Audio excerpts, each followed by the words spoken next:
अस्सलाम वालेकुम रहमतुल्लाहि व बरकात। अल्लाह के नाम से शुरू जो बड़ा कृपालु और अत्यंत दयावान है। मैं हूं मोहम्मद हफीज अंसारी और आप देख रहे हैं द पॉलिटिकल। बिहार में मुसलमानों की आबादी यादव से काफ़ी ज़्यादा है। बिहार में मुसलमानों की आबादी 17 से 18% है, जबकि यादव की आबादी 13 से महज 14% है।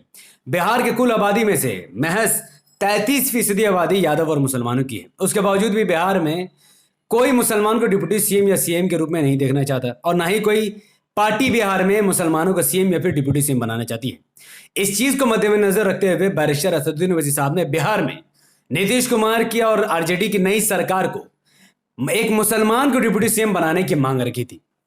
इसी बीच बिहार में कैबिनेट का एक्सपेंशन किया गया। नीतीश कुमार की नई सरकार ने और आरजेडी ने नीतीश कुमार ने मिलकर 31 लोगों को मंत्रिमंडल में जगह दी थी। 31 लोगों को बिहार में मिनिस्टर बनाया गया। उन 31 लोगों में से अकेले जेडीयू में से 11 नेताओं को मंत्री बनाया गया, जबकि आरजेडी के कोटे से 16 विधायकों को मंत्री बनाया गया। 2 मंत्री कांग्रेस के कोटे से बनाया गया, एक हिंदुस्तानी अवाम मोर्चा के कोटे से और एक निर्दलीय यानी आजाद उम्मीदवार को भी मंत्रिमंडल में जगह दी गई है। इस ऐतिहासिक दिन में यानी 31 मंत्रियों में से 3 औरतों को मंत्री बनाया गया और 5 मुस्लिम विधायक को मंत्रिमंडल में जगह दी गई। और इसका पूरा का पूरा क्रेडिट असदुद्दीन ओवैसी साहब की पार्टी एआईएमआईएम को ही जाता। वो कैसे, वो इस वीडियो के अंत में आपको समझ में आ जाएगा। देखिए, तो नीतीश कुमार की इस सरकार में 5 मुस्लिमों को मंत्रिमंडल में जगह देना इसलिए ऐतिहासिक है क्योंकि 2020 के विधानसभा इलेक्शन के बाद जो जेडीयू और बीजेपी की सरकार बनी थी उसमें से एक भी मुस्लिम विधायक को मंत्रिमंडल में जगह नहीं दी गई थी। उस चीज को देखते हुए इस बार कम से कम 5 मंत्रियों को तो जगह मिली है। जहां पर तेजस्वी यादव, नीतीश कुमार ऑब्वियसली सीएम बने हैं, तेजस्वी यादव डिप्टी सीएम बने हैं। और मंत्रिमंडल की अगर बात की जाए तो तेजस्वी यादव, जिनको सबसे ज्यादा मुसलमानों को वोट मिला बिहार में, तो तेजस्वी यादव ने अपने मंत्री पद के लिए देखिए क्या सुना। वो स्वास्थ्य मंत्री बन गए, वो पथ निर्माण भी है और नगर विकास एवं आवास मंत्री भी खुद तेजस्वी यादव हैं। उसके अलावा ग्रामीण कार्य के जो मंत्री है वो भी है। तो तेजस्वी यादव अकेले डिप्टी सीएम भी बन गए हैं, स्वास्थ्य मंत्री भी बन गए हैं और अन्य 3-4 मंत्री पद भी उन्हीं के हाथ में है। और तेजस्वी यादव के जो बड़े भाई है, जो तेज प्रताप यादव है, उनको पर्यावरण एवं जलवायु परिवर्तन मंत्री भी बनाया गया है, उनको बड़ा मंत्री पद दिया गया है। और जहां तक बात मुसलमानों की जाए तो मोहम्मद अफाक आलम, जो कि एक मुस्लिम विधायक हैं, उनको पशु एवं मत्स्यीय संसाधन मंत्री बनाया गया है। और दूसरे मुस्लिम विधायक में से मोहम्मद जमा खान, जिनको अल्पसंख्यक कल्याण मंत्री बनाया गया। अल्पसंख्यक मंत्री असल में माइनॉरिटी का ही होता है, मुसलमान का ही होता है। शमीम अहमद को गन्ना मंत्री बनाया गया। शहनवाज आलम को आपदा प्रबंधन मंत्री बनाया गया। और लास्ट जो मुस्लिम विधायक है मोहम्मद इजराइल मंसूरी, उनको सूचना मंत्री बनाया गया है। यानी कांग्रेस ने भी अपने एक विधायक को मंत्री बनने के लिए पेश किया। हालांकि कांग्रेस के 19 विधायक मौजूद है बिहार में, फिर भी कांग्रेस ने एक मुस्लिम मंत्री बनाया। क्यों? क्योंकि उनको पता है कि इस वक्त ओवैसी साहब की छाप बिहार में बहुत ज्यादा है। अगर वो किसी मुस्लिम चेहरे को मंत्री नहीं बनाएंगे तो आने वाले इलेक्शन में मुसलमान तो भाई कांग्रेस को वोट देने से रहे। तो एमआईएम के इलेक्शन लड़ने की वजह से आज बिहार में 5 मुस्लिम मंत्री है। और उसमें सबसे ज्यादा इंपॉर्टेंट रोल अगर किसी का है तो वो है शहनवाज आलम का। भैया शहनवाज आलम साहब जोकीहाट से विधायक है, ये वही शहनवाज आलम है। पहले तो मैं इनको बहुत बधाई देना चाहूंगा कि आपको मंत्रिमंडल में जगह मिली, जो कि असल में आपदा मंत्री कोई काम का मंत्री पद ये है नहीं, फिर भी आपको बहुत सारी बधाई हो। और शहनवाज आलम के बारे में मैं आपको बता दूं कि ये वही शहनवाज आलम है जिनको आरजेडी ने एक वक्त में टिकट देने से भी इनकार कर दिया था।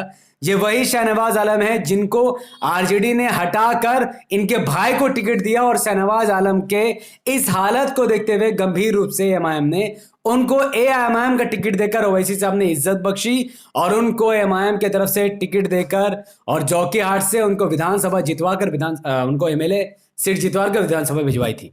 तो ये वो शहनवाज आलम है जो एमआईएम को छोड़कर आरजेडी में गए हैं।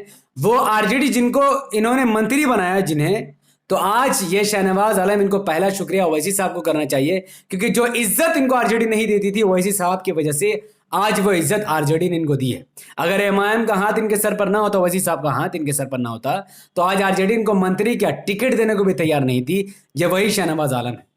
और बाकी बचे वो 3 नेता, एमआईएम के 4 नेता आरजेडी में शामिल हुए थे एमआईएम को छोड़कर, उन 4 में से एक को तो मंत्री बना दिया गया, शहनवाज आलम साहब को।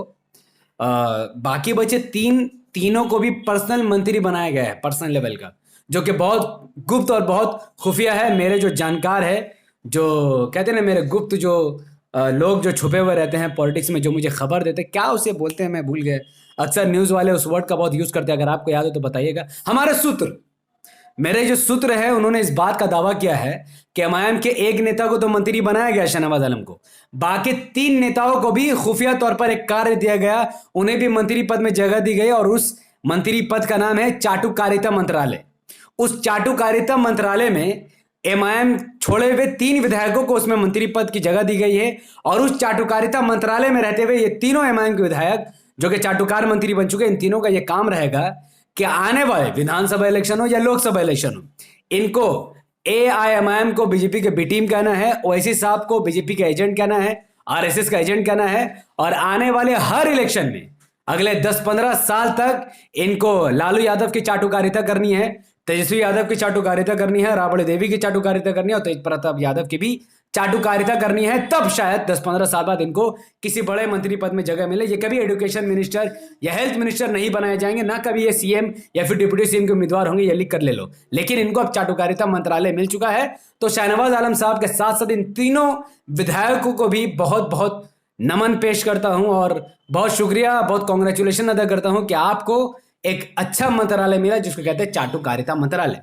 तो आप में से जो कोई भी मेरी बातों से सहमत है, वो सब इस वीडियो को जितना हो सके लाइक कीजिए, इसके लिंक को व्हाट्सएप, फेसबुक, इंस्टाग्राम जैसे सोशल मीडिया के प्लेटफॉर्म पर शेयर कीजिए। अपनी बातों को कमेंट पर रखिए कि आप मुझसे कितना सहमत है और कितना असहमत है। मैं आपको एक बात याद दिलाना चाहूंगा, तेजस्वी यादव को पता था कि आरजेडी जेडीयू से गठबंधन करने वाली है और जेडीयू बीजेपी को छोड़ने वाली है, नीतीश कुमार एक बार फिर लालू यादव से हाथ मिलाने वाले हैं। इसीलिए उसने एमआईएम को साथ लेकर सरकार नहीं बनाई, बल्कि एमआईएम के 4 विधायक को तोड़कर आरजेडी में शामिल करके उसने सरकार बनाई, ताकि मुसलमान को भागीदारी ना बनाना पड़े। वही जहां पर जीतन राम मांझी साहब, जो कि दलितों की पार्टी है, जीतन राम मांझी साहब के विधायकों को तेजस्वी यादव ने नहीं तोड़ा, बल्कि उनको सरकार में भागीदारी दी। तो इस वक्त नीतीश कुमार और आरजेडी की सरकार में दलितों की भागीदारी है, ब्राह्मणों की भागीदारी है, यादवों की भागीदारी है, लेकिन मुसलमानों की भागीदारी नहीं है। क्योंकि दलितों की पार्टी है, ब्राह्मणों की पार्टी है, सब है, लेकिन यहां पर मुसलमानों की पार्टी नहीं थी, जो कि एक सेक्युलर पार्टी थी, जो कि आरजेडी का बहुत बड़ा गेम था, तेजस्वी यादव का बहुत बड़ा गेम था कि मुसलमानों के मुंह पर तमाचा मारो, उनकी पार्टी को तोड़कर उन्हीं के साथ गद्दारी कर दो, और आने वाले इलेक्शन में उन्हीं की पार्टी पर इल्जाम लगाकर मुसलमान को वोट बटोरो। लेकिन मेरे ख्याल में ये होने वाला नहीं है। आने वाले 2024 के लोकसभा इलेक्शन में और 2025 के विधानसभा इलेक्शन में सीमांचल और आसपास बिहार के तमाम मुसलमान एक मत होकर एआईएमआईएम को ही वोट देंगे। और मेरी बात को नोट करके रखना कि एआईएमआईएम पूरे भारत में बिहार की सबसे बड़ी पार्टी बनकर उभरेगी।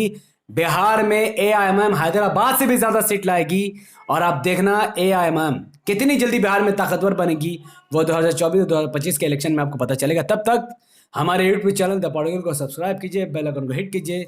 अगर आप सब इस वीडियो को हमारे Facebook channel the political news पर देख रहे थे तो इसे लाइक और फॉलो कीजिए, 5 बड़े ग्रुप में शेयर कीजिए, अपनी बात ज्यादा करके कमेंट पर रखिए। जितना ज्यादा आप कमेंट करोगे उतना ज्यादा वीडियो वायरल होगा, उतना ज्यादा मुसलमानों की आंखें खुलेगी, और उतना ज्यादा लोगों को पता चलेगा कि भागीदारी किसे कहते हैं और चाटुकारिता किसे कहते हैं। शहनवाज आलम जैसे विधायक नेताओं को जैसा एमआईएम ने इज्जत दी, आज उसी एमआईएम को छोड़कर ये लोग आरजेडी में जाकर कैसे कौम के साथ गद्दारी कर रहे हैं, इस बात का पता बिहार के तमाम मुसलमानों को लगना चाहिए।